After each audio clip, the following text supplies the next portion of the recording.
배경은 이렇습니다. 이스라엘 백성들이 바알과 아세라와 같은 우상 신을 숭배하고 안식일을 범하는 죄를 범하게 되자 하나님께서 그들을 심판하시는데 바벨론이라는 나라를 통해서 멸망하도록 하셨습니다. 무려 3차에 걸쳐서 바벨론이 공격을 해왔고 결국 예루살렘 성은 무너지고 또 하나님의 성전은 불에 타고 또 수많은 이스라엘 백성들이 포로로 끌려가서 무려 70년 동안이나 포로 생활을 하게 됩니다. 예루살렘 성은 이제 더 이상 사람이 살 수 없는 황무지와 같은 상태가 되고 말았습니다.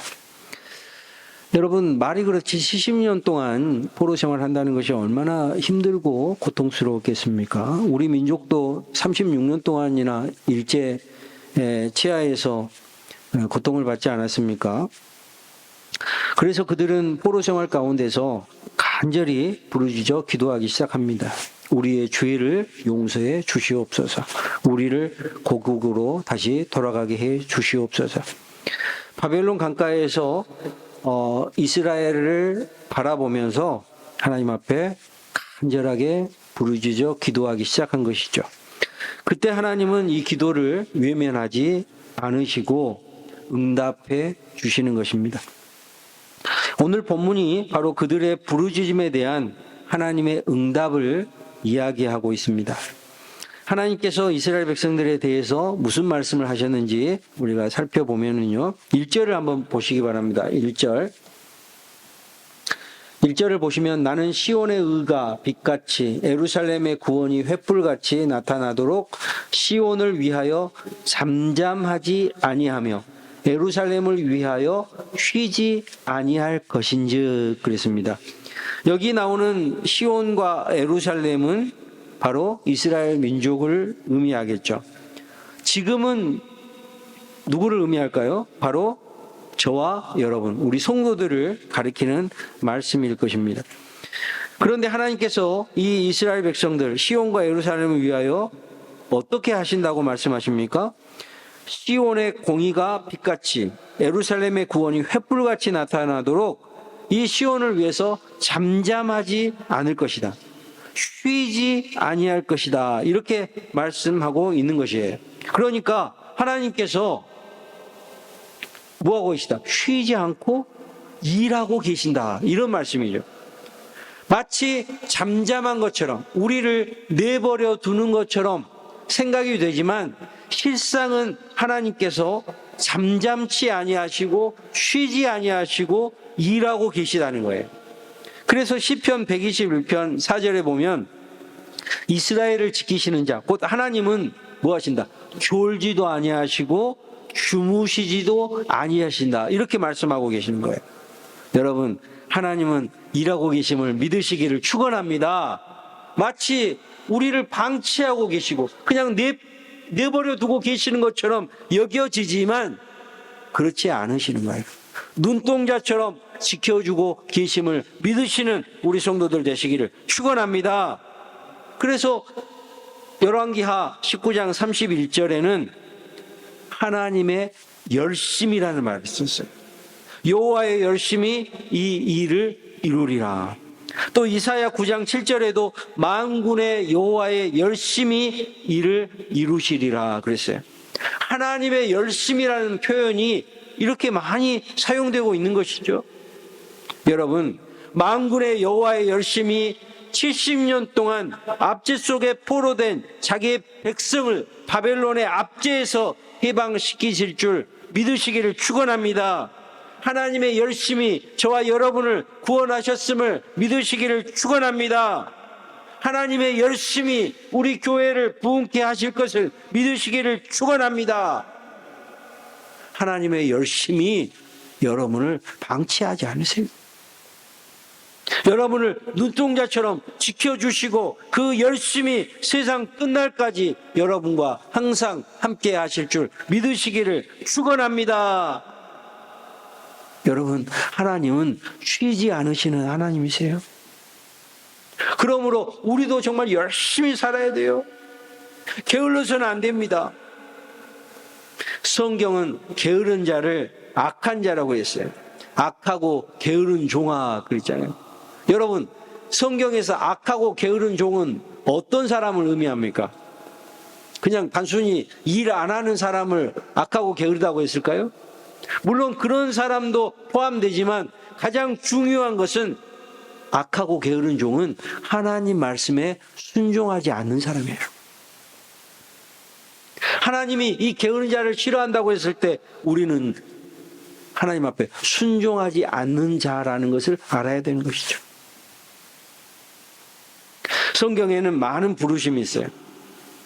그런데 그 부르심을 입은 자들의 특징이 있습니다. 바로 열심히 순종하는 사람이에요. 무조건 순종하는 사람. 여러분, 올 한 해 우리 성도들도 하나님의 부르심에 열심히 응하시고 순종하는 삶을 살아가시기를 축원합니다. 여러분, 2절 말씀을 보십시오.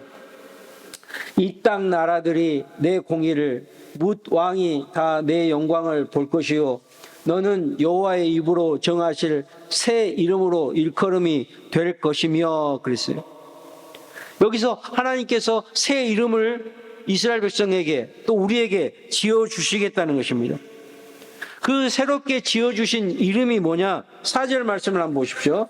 4절 보십시오. 다시는 너를 버림받은 자라 부르지 아니하며 다시는 내 땅을 황무지라 부르지 아니하고 오직 너를 헵시바라 하며 내 땅을 뷸라라 하리니 이는 여호와께서 너를 기뻐하실 것이며 내 땅이 결혼한 것처럼 될 것임이라 그랬어요. 여러분, 이 말씀에 보니까 하나님께서 다시 새롭게 정해주신 이름이 뭐냐? 헵시바와 뷸라라는 것입니다. 헵시바와 뷸라. 헵시바는 무슨 뜻이냐면 나의 기쁨이 그에게 있다 이런 뜻입니다. 하나님의 기쁨이 되는 사람이라는 뜻이에요. 하나님께서 저와 여러분을 기뻐하신다는 것입니다. 또 뷸라라는 말은 결혼한 부인이라는 뜻이에요. 그러니까 하나님이 너와 결혼하셨다 이런 뜻이에요. 그만큼 사랑하는 사람입니다. 그러니까 한마디로 헵시바 뷸라라는 단어는 하나님과의 우리의 관계가 어떤 관계다? 마치 결혼한 부부와 같은 관계라는 것입니다. 성경은 여러 곳에서 하나님과의 우리의 관계를 신랑과 신부의 관계로 묘사하고 있습니다. 오늘 본문 5절도 보십시오. 마치 청년이 처녀와 결혼함 같이 내 아들들이 너를 취하겠고 신랑이 신부를 기뻐함 같이 내 하나님이 너를 기뻐하시리라 그랬어요.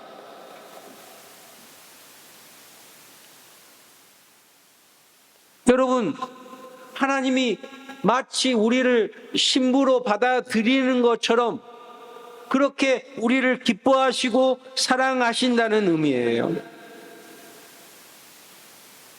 여러분, 과거에 우리는 어떤 사람이었습니까? 여기 본문에 보십시오. 4절을 다시 한번 보세요.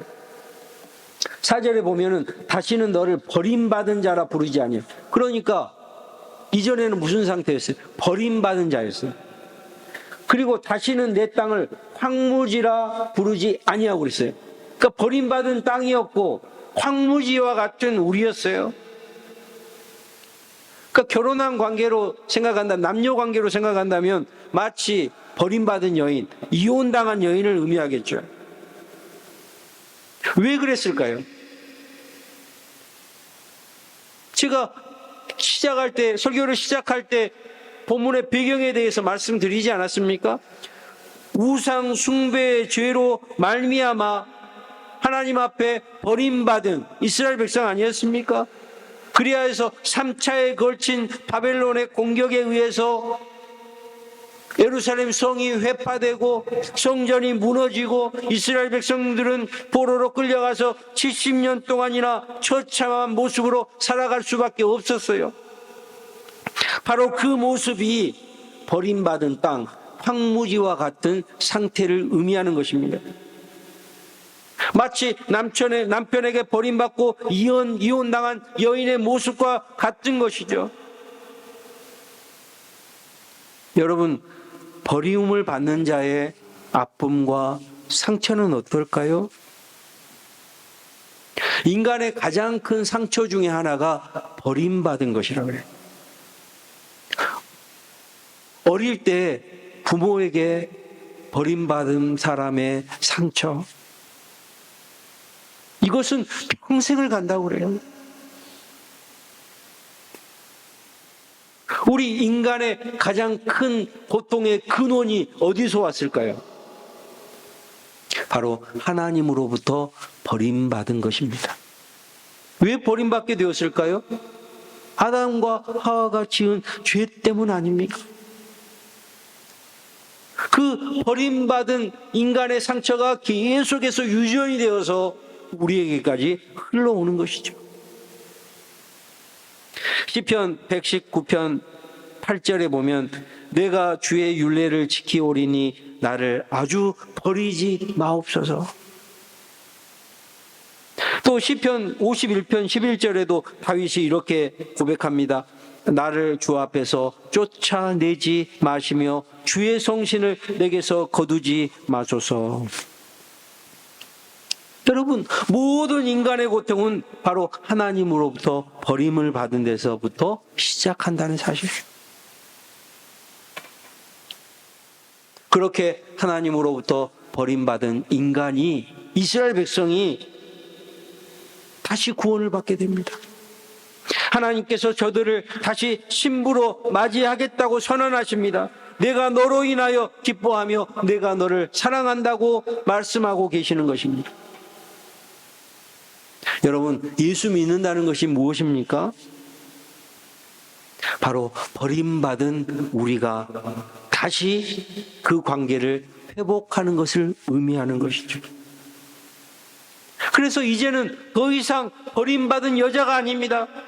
과거에는 죄인이요, 죄의 종이요, 사단의 자녀요, 하나님과 원수된 자요, 본질상 진노의 자녀였는데 이제는 하나님의 기쁨이 헵시바요, 뷸라가 되는 거예요. 하나님의 사랑을 받는 신부가 되는 것입니다. 오늘 하나님은 저와 여러분을 향하여 헵시바요, 뷸라라고 말씀하고 계시는 거예요. 나의 기쁨이 되는 사람, 나의 신부라고 말씀하시는 거예요. 그래서 여러분, 저와 여러분은 더 이상 우리는 황무지와 같은 상태가 아닙니다. 하나님이 통치하시고 다스리는 젖과 꿀이 흐르는 아름다운 하나님의 나라가 된 거예요. 여러분, 더 이상 황무지로 살아가지 마십시오. 내가 황무지라고 생각하지도 마십시오.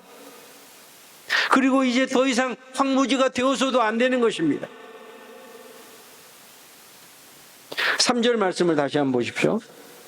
너는 또 여호와의 손에 아름다운 관, 내 하나님의 손에 왕관이 될 것이라. 할렐루야.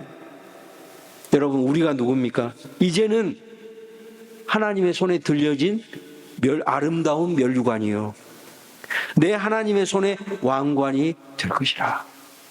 여기 면류관과 왕관, 무슨 뜻일까요? 하나님께서 그만큼 존귀하게 여기는 사람이 되었다는 의미예요. 여러분, 이렇게 하나님이 사랑하시는 사람 얼마나 행복합니까? 이렇게 하나님의 사랑 가운데 거하는 사람이 우울증에 걸릴 수 있을까요? 이제는 우리는 세상에서 있으나 마나한 존재가 아니에요. 필요 없는 존재가 아닙니다. 별 볼 일 없는 존재가 아닙니다. 비록 가진 것도 없고 사업이 잘 안 되고 뭔가 부족함이 있을지라도, 그럼에도 불구하고 우리는 누구의 사랑을 받고 있습니까? 이 세상의 주인이신 하나님의 사랑을 받고 있는 사람이에요. 하나님께서 여러분을 면류관이요 왕관으로 여겨 주신다는 사실입니다. 여러분, 요즘 살아가기가 힘들어요. 대출 받으신 분들은 이자가 폭등하고 있습니다. 또 전기세, 가스비, 뭐 생활비 그냥 올랐다 이 수준이 아니라 그냥 폭발해 버렸습니다. 살기가 얼마나 팍팍합니까? 또 내 자신에게도 실망할 때가 있어요.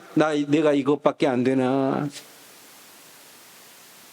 그런데 우리 하나님, 힘들고 지쳐 낭망하고 넘어져 살아갈 용기마저 잃어버린 우리에게 오늘 이 이사야 선지자를 통해서 우리가 하나님의 기쁨이 되는 사람이요, 하나님께서 가장 사랑하시는 사람이라는 것을 깨우쳐주고 있는 것입니다. 여러분은 하나님의 헵시바요 뷸라, 하나님께서 가장 사랑하는 사람, 기쁨이 되는 사람이라고 선언해 주고 계시는 것입니다. 그렇다면 그렇게 사랑하는 사람을 내버려 두실까요? 외면하실까요? 내팽겨 치실까요? 그렇지 않아요.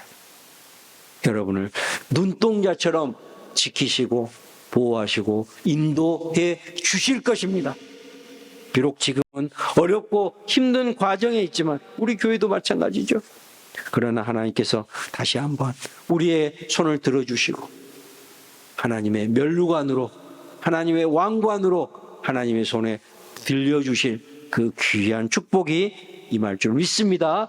그 소망을 가지고 한 주간 또 올 한 해 승리의 삶을 살아가시는 우리 성도들이 다 되시기를 주의 이름으로 축원드립니다.